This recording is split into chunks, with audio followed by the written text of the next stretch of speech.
बिस्मिल्लाहिर्रहमानिर्रहीम। अस्सलाम वालेकुम डियर स्टूडेंट्स। आज हम स्टार्ट करने जा रहे हैं चैप्टर नंबर 4 जो कि है सेल्स एंड टिश्यूज़। सेल्स और टिश्यूज़ के बारे में इस चैप्टर के अंदर हम पढ़ेंगे कि सेल क्या होता है और सेल के अंदर जो ऑर्गेनेलिज मौजूद है वो कौन कौन से हैं और फिर उन ऑर्गेनेलिज का फंक्शन क्या है, और उसके साथ हम डिस्कस करेंगे टिश्यूज़ को कि टिश्यूज़ कौन कौन से होते हैं, प्लांट्स के अंदर कौन से टिश्यूज़ है और फिर एनिमल्स के अंदर कौन से किस्म के टिश्यूज़ होते हैं और फिर उसका फंक्शन क्या होता है। ये हम चीज़ें इस चैप्टर में डिस्कस करेंगे। लेकिन उस सेल और टिश्यू में जाने से पहले कुछ टर्म्स है, कुछ चीज़ें हैं जो कि आप लोगों को जानना ज़रूरी है। तो सबसे पहले हम यहाँ पे डिस्कस करेंगे कि माइक्रोस्कोप किसे कहते हैं। माइक्रोस्कोप एक ऐसा इंस्ट्रूमेंट है जिसके ज़रिए हम छोटे चीज़ों को बड़ा करके देख सकते हैं। माइक्रोस्कोप एक ऐसा इंस्ट्रूमेंट है जिसमें हम किसी भी चीज़ को, अगर उसका साइज़ बहुत ज़्यादा छोटा है और उसको हम अपने आंखों के ज़रिए नहीं देख सकते, अगर उसको हम बड़ा करके देख लें तो इसको हम कहते हैं माइक्रोस्कोप। और माइक्रोस्कोप के फिर दो अकसाम हैं जिसको हम डिस्कस करेंगे, लेकिन उससे पहले एक और टर्म आता है जिसको हम कहते हैं माइक्रोस्कोपी। पहला है माइक्रोस्कोप, दूसरा है माइक्रोस्कोपी। माइक्रोस्कोपी का मतलब यह है कि जब हम उस माइक्रोस्कोप का इस्तेमाल कर लेते हैं तो इस प्रोसेस को हम कहते हैं माइक्रोस्कोपी। मिसाल के तौर पर अगर कोई बंदा है, वो लगा हुआ है, उस माइक्रोस्कोप को यूज़ कर रहा है और उस माइक्रोस्कोप के जरिए किसी चीज़ को देखने की कोशिश कर रहा है, तो इस प्रोसेस को हम कहते हैं माइक्रोस्कोपी। तो दुनिया का सबसे पहला माइक्रोस्कोप इन्वेंट किया था एक साइंटिस्ट है जिसका नाम है ज़ेकेरियस जेनसेन। ज़ेकेरियस जेनसेन ने 1595 में एक हॉलैंड के अंदर उन्होंने एक माइक्रोस्कोप इन्वेंट किया था, लेकिन वो माइक्रोस्कोप इतना ज़्यादा पावरफुल नहीं था, वो बहुत ज़्यादा बेसिक सा माइक्रोस्कोप था, लेकिन फिर भी दुनिया का पहला माइक्रोस्कोप था। तो इसी वजह से वो क्रेडिट ज़ेकेरियस जेनसेन को जाता है, और जिसका पावर था 3x to 9x। 3x to 9x का मतलब यह है कि जिसके जरिए किसी भी चीज को सिर्फ 3 गुने से लेकर तकरीबन 9 गुना बड़ा करके देख सकता था। उसके बाद एक और साइंटिस्ट जिसका नाम था एंटन वेन लेeuwenhoek, उन्होंने एक और माइक्रोस्कोप बना लिया, लेकिन ये माइक्रोस्कोप उस माइक्रोस्कोप के मुकाबले में बहुत ज्यादा एडवांस था और उसका पावर था 250x। मतलब यह है कि उस माइक्रोस्कोप के जरिए फिर हम किसी भी चीज को, किसी भी ऑब्जेक्ट को 250 गुना बड़ा करके हम देख सकते थे। तो पहला माइक्रोस्कोप इन्वेंट किया था ज़ेकेरियस जेनसेन ने और 1595 में, जिसका पावर था 3x to 9x। और उसके बाद एंटन वेन लेeuwenhoek एक और साइंटिस्ट था जिन्होंने थोड़ा सा मजीद बड़ा माइक्रोस्कोप बना लिया, थोड़ा सा कम्प्लेक्स माइक्रोस्कोप बना लिया और उसका पावर था 250x। अब हम माइक्रोस्कोप के टाइप्स डिस्कस करेंगे कि माइक्रोस्कोप के कौन कौन से टाइप्स होते हैं। तो बेसिकली माइक्रोस्कोप के दो टाइप्स हैं, एक को हम कहते हैं लाइट माइक्रोस्कोप और दूसरे को हम कहते हैं इलेक्ट्रॉन माइक्रोस्कोप। लाइट माइक्रोस्कोप कौन सा होता है? तो लाइट माइक्रोस्कोप वो माइक्रोस्कोप होता है जो कि इस्तेमाल करता है लाइट को। अब यहाँ पे सनलाइट भी आता है या आम लाइट जो कि इलेक्ट्रिसिटी के शेप में मौजूद है, इसको भी इस्तेमाल कर सकता है। लेकिन उसके मुकाबले में इलेक्ट्रॉन माइक्रोस्कोप की अगर हम बात करें तो वो इस्तेमाल कर लेते हैं बीम ऑफ इलेक्ट्रॉन। इलेक्ट्रॉन्स को वो इस्तेमाल कर लेते हैं किसी ऑब्जेक्ट को देखने के लिए, इसको हम एक्सप्लेन करेंगे बाद में। लेकिन उसके साथ साथ जो लाइट माइक्रोस्कोप है वो इस्तेमाल कर लेता है लाइट को। अब ये लाइट कोई भी हो सकता है, ये सनलाइट भी हो सकता है या इलेक्ट्रिसिटी से जनरेट की गई लाइट भी हो सकती है। लाइट माइक्रोस्कोप का पावर इलेक्ट्रॉन माइक्रोस्कोप पावर के मुकाबले में बहुत ज़्यादा कम होता है। तो यहाँ पे लाइट माइक्रोस्कोप का मैग्निफिकेशन पावर है 1500x और इसका रिजोल्यूशन है 0.2 माइक्रोमीटर। अब मैग्निफिकेशन किसे कहते हैं मैंने बता दिया ऑलरेडी। मैग्निफिकेशन का मतलब ये है कि जब कोई भी ऑब्जेक्ट हमारे सामने मौजूद है और फिर उसको हम माइक्रोस्कोप के जरिए देख लें तो वो माइक्रोस्कोप उस ऑब्जेक्ट को जितना बड़ा करके दिखा सके, तो इसको हम कहते हैं मैग्निफिकेशन। बेसिकली उस इमेज के साइज को जितना बड़ा करके दिखा सकता है, उस ऑब्जेक्ट को जितना बड़ा करके दिखा सकता है, इसको हम कहते हैं मैग्निफिकेशन। तो यहाँ पे इसको हम जाहिर करते हैं x से, तो यहाँ पे 1500x लिखा गया है, तो इसका मतलब ये है कि ये वाला माइक्रोस्कोप, ये लाइट माइक्रोस्कोप किसी भी ऑब्जेक्ट को 1500 गुना बड़ा करके दिखा सकता है। इसके बाद बारी आती है रिजोल्यूशन की। रिजोल्यूशन एक ऐसा पावर है माइक्रोस्कोप का जिसके जरिए दो ऑब्जेक्ट्स के दरमियान वो डिफरेंशिएट कर सकता है, उसको जुदा जुदा हमें शो करके दिखा सकता है। मिसाल के तौर पर ह्यूमन आई का रिजोल्यूशन है 0.1 मिलीमीटर।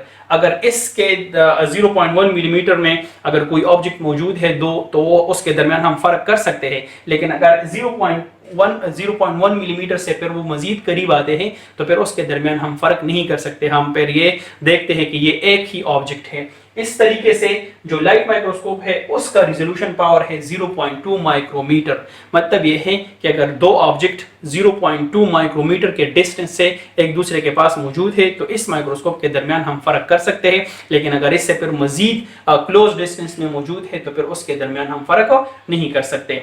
तो यहाँ पे मैं दोबारा बता देता हूं, लाइट माइक्रोस्कोप का मतलब यह है कि जिसमें हम लाइट इस्तेमाल कर लेते हैं, या सनलाइट या इलेक्ट्रिसिटी वाली लाइट, लेकिन यहाँ पे हम लाइट का इस्तेमाल कर लेते हैं किसी भी चीज़ को देखने के लिए।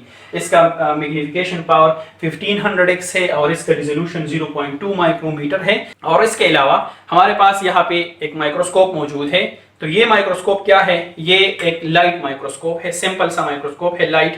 यहाँ पे क्या होता है, यहाँ पे ये देख लें, यहाँ पे इसको हम कहते हैं आई पीस, और यहाँ पे एक लेंस मौजूद है, ये वाला लेंस यहाँ पे लगा हुआ है।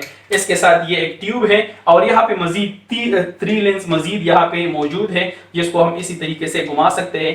तो यहाँ पे बेसिकली 2 लेंस हो गए, एक लेंस यहाँ पे, ये लेंस हो गया। इसके साथ ये वाला जो ब्लैक आप लोग को दिख रहा है ये उसका है स्टेज और ये उसका बेस है, और दरमियान में यहाँ पे ये मौजूद है मिरर, ये मिरर है। अच्छा, ये मिरर काम क्या करता है? ये मिरर लाइट को फोकस कर लेता है। अगर इसको हम इसी तरीके से रख दें तो उधर साइड से लाइट आती है, इसके ऊपर पड़ती है और ये लाइट इससे रिफ्लेक्ट होती है तो वो इस स्टेज के ऊपर से गुजरती है। तो इस स्टेज के ऊपर यहाँ पे हमने अपना सैंपल रखा होगा, यहाँ पे इस स्टेज के ऊपर हमने अपना सैंपल रखा होगा, और फिर ये वाला जो लेंस मौजूद है यहाँ पे आप लोग को दिख रहे, ये लेंस क्या करते हैं, इस सैंपल का जो यहाँ पे हमने रखा है उसका एक इमेज क्रिएट कर लेते हैं। ये लेंस इस सैंपल का एक इमेज क्रिएट कर लेते हैं और फिर वो इमेज यहाँ पे अगर उसके जरिए हम देख लेते हैं, यहाँ से हम देख लेते हैं, तो ये वाला लेंस जो मौजूद है ये यहाँ पे जो इमेज बना है उस इमेज को ये जूम करके दिखाता है, बड़ा करके दिखा देता है। मैं दोबारा बता देता हूं, ये मिरर क्या करता है, ये इसी तरीके से मौजूद होगा। जब उधर से लाइट आती है इसके ऊपर लाइट पड़ती है और यहाँ से लाइट रिफ्लेक्ट होती है, ऊपर की तरफ आती है, तो स्टेज के ऊपर हमारा जो सैंपल मौजूद होगा उससे वो लाइट गुजरती है, पास होती है। तो जब वो लाइट गुजरती है तो पहले इस वाले लेंस में आती है, जो कि यहाँ पे ये लेंस मौजूद है, इस लेंस में वो लाइट आ जाती है। तो ये लेंस एक इमेज क्रिएट कर लेता है। जब ये लेंस एक इमेज क्रिएट कर लेता है और इसको हम इसी तरीके से देख लेते हैं, तो यहाँ पे एक दूसरा लेंस मौजूद है, ये वाला लेंस इस लेंस से क्रिएट कर दे इमेज को बड़ा करके दिखा सकता है, उसको जूम करके दिखा देता है, उसको बड़ा करके दिखा देता है। तो इसी तरीके से एक सिंपल लाइट माइक्रोस्कोप काम कर देता है। तो अब बारी आती है इलेक्ट्रॉन माइक्रोस्कोप की, कि इलेक्ट्रॉन माइक्रोस्कोप किस तरीके से काम कर लेता है। तो इलेक्ट्रॉन माइक्रोस्कोप इस्तेमाल कर लेता है इलेक्ट्रॉन्स को, लाइट माइक्रोस्कोप इस्तेमाल कर लेता था लाइट को, लेकिन यहाँ पे ये लाइट की बजाय इलेक्ट्रॉन को इस्तेमाल कर लेता है चीजों को देखने के लिए। इसके बाद इसका मैग्नीफिकेशन पावर है 2,50,000, तो ये बहुत ज्यादा है बमुकाबिला 1500 टाइम्स। तो मतलब ये है कि इलेक्ट्रॉन माइक्रोस्कोप बहुत ज्यादा पावरफुल होता है। इसके साथ यहाँ पे इसका रिजोल्यूशन पावर है 0.2 नैनोमीटर, लेकिन लाइट माइक्रोस्कोप का था 0.2 माइक्रोमीटर, नैनोमीटर और ये है माइक्रोमीटर। तो ये भी बहुत ज्यादा कम वैल्यू है। मतलब ये है कि बहुत ज्यादा छोटे चीजों के दरमियान ये फर्क करके बता सकता है हमें। तो यहाँ पे इलेक्ट्रॉन माइक्रोस्कोप काम किस तरह कर लेता है, मैंने यहाँ पे उसका एक मॉडल बनाया है। ये इलेक्ट्रॉन माइक्रोस्कोप का डायग्राम नहीं है, ये मैंने सिर्फ एक रफ मॉडल बनाया है कि किस तरीके से इलेक्ट्रॉन माइक्रोस्कोप काम कर लेता है। तो बेसिकली यहाँ पे ऊपर की साइड पे मौजूद होते हैं, ये सारा एक ट्यूब होता है, उस ट्यूब के अंदर ये बंद होते हैं। तो ऊपर मौजूद होता है एक इलेक्ट्रॉन गन जो कि क्या करेगा, इलेक्ट्रॉन को बम्बार करेगा, नीचे की साइड पे इलेक्ट्रॉन को फेंकेगा। तो यहाँ पे इलेक्ट्रॉन वहां से आते हैं और यहाँ पे मौजूद है हमारा स्टेज मैंने दूसरे माइक्रोस्कोप में बता दिया कि स्टेज वो पॉइंट है जहां पे हम अपने सैंपल को रख देते हैं। तो जब यहाँ से इलेक्ट्रॉन्स आते हैं, स्टेज के ऊपर हमारा सैंपल मौजूद है, सैंपल या ये इसको हम स्पेसिमेन भी कहते हैं, जिसको हम देखना चाहते हैं वो इसी स्टेज के ऊपर मौजूद होगा। तो जब यहाँ से इलेक्ट्रॉन्स आते हैं बहुत ज्यादा, वो इलेक्ट्रॉन्स इसी स्पेसिमेन के साथ टकरा जाते हैं, उसी स्पेसिमेन के साथ टकरा जाते हैं और उसी स्पेसिमेन से मजीद इलेक्ट्रॉन्स को वहां से निकाल देते हैं, वहां से इलेक्ट्रॉन्स को निकाल देते हैं। तो जब वहां से इलेक्ट्रॉन्स निकल जाते हैं, यहाँ पे मौजूद होता है उसके साथ इलेक्ट्रॉन डिटेक्टर मौजूद होता है। जो इलेक्ट्रॉन्स इसी स्पेसिमेन से निकलते हैं वही स्पेसिमन वाले इलेक्ट्रॉन्स ये इलेक्ट्रॉन डिटेक्टर उसको एक्सेप्ट कर लेते हैं, उसको डिटेक्ट कर लेते हैं, उसको अपने साथ जमा कर लेते हैं और फिर ये इलेक्ट्रॉन डिटेक्टर कनेक्ट होता है एक कंप्यूटर के साथ, एक कंप्यूटर के साथ कनेक्ट होता है और वहां पे हमारे लिए एक इमेज छोड़ देता है, वहां पे हमारे लिए एक इमेज बना देता है। मैं दोबारा बता देता हूं, ये एक मॉडल मैंने बनाया है इलेक्ट्रॉन माइक्रोस्कोप का। ऊपर के साइड पे मौजूद होता है इलेक्ट्रॉन गन जो कि इलेक्ट्रॉन को बम्बार कर देता है नीचे साइड पे। यहाँ पे स्टेज के ऊपर हमारा सैंपल मौजूद है या स्पेसिमन मौजूद है, उसके ऊपर जब वो इलेक्ट्रॉन्स पड़ते हैं तो उसी स्पेसिमन से इलेक्ट्रॉन्स निकलते हैं, वहां से इलेक्ट्रॉन्स वो खारिज हो जाते हैं। तो जो इलेक्ट्रॉन्स यहाँ से निकलते हैं तो ये इलेक्ट्रॉन डिटेक्टर उस इलेक्ट्रॉन को कैप्चर कर लेते हैं और उसके बाद उस इलेक्ट्रॉन डिटेक्टर के साथ एक कंप्यूटर कनेक्ट होता है, एक कंप्यूटर उसके साथ कनेक्ट होता है तो उसी इलेक्ट्रॉन से वो कंप्यूटर एक इमेज बना देता है। तो हम देख लेते हैं कि वो सैंपल क्या है, वो सैंपल किस चीज का है या उसके अंदर कौन कौन सी चीजें मौजूद है। तो इसी तरीके से इलेक्ट्रॉन माइक्रोस्कोप काम कर लेता है। अब इलेक्ट्रॉन माइक्रोस्कोप के दो अकसाम है, एक को हम कहते हैं ट्रांसमिशन इलेक्ट्रॉन माइक्रोस्कोप, दूसरे को हम कहते हैं scanning electron microscope. Transmission electron microscope क्या होता है कि ये इंटरनल स्ट्रक्चर क्रिएट कर लेता है किसी भी सेल का।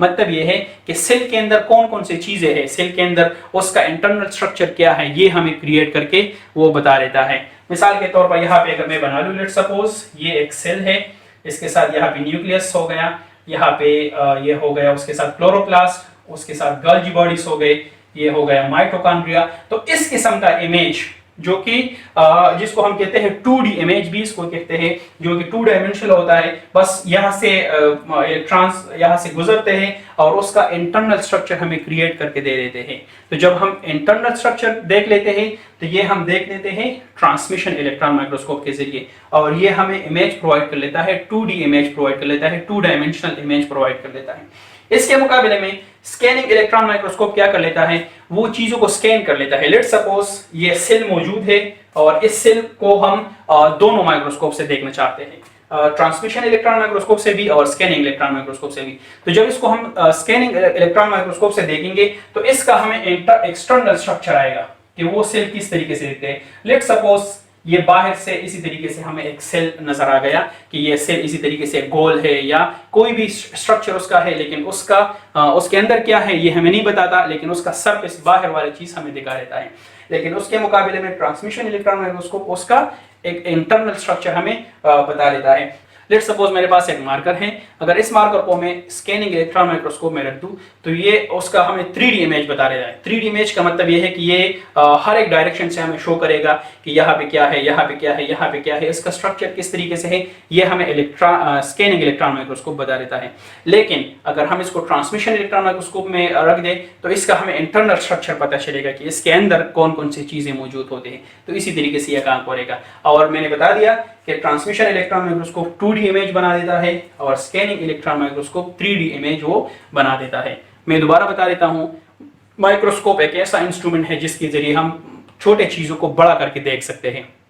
इसके बाद माइक्रोस्कोप ही था, तो जब हम माइक्रोस्कोप का यूज कर लेते हैं तो उस प्रोसेस को माइक्रोस्कोप ही कहते हैं। माइक्रोस्कोप के फिर दो अकसाम है, लाइट माइक्रोस्कोप और electron microscope. Light microscope light का इस्तेमाल कर लेते हैं, जिस तरह मैंने एग्जांपल में बता दिया कि सनलाइट हो गया या कोई भी इलेक्ट्रिसिटी से जनरेट की गई लाइट होगी। इसके साथ इलेक्ट्रॉन माइक्रोस्कोप पर इस्तेमाल कर लेते हैं इलेक्ट्रॉन को। जो लाइट माइक्रोस्कोप होगा उसका पावर बहुत ज़्यादा कम होता है, तकरीबन 15x उसका मैग्नीफिकेशन पावर है और 0.2 माइक्रोमीटर उसका रिजोल्यूशन पावर है। लेकिन उसके मुकाबले में जो इलेक्ट्रॉन माइक्रोस्कोप है उसका मैग्नीफिकेशन पावर भी बहुत ज़्यादा होते हैं, तकरीबन 2,50,000, और उसके साथ साथ जो 0.2 नैनोमीटर उसका रिजोल्यूशन पावर होता है। तो आज के लिए इतना ही, इंशाल्लाह फिर अगले लेक्चर में मुलाकात होगी। तब तक के लिए अल्लाह हाफिज़। अल्लाहुम्मा अंफ़अना बिमा अल्लमतना वअल्लिमना मा यंफ़अुना वज़िदना इल्मा।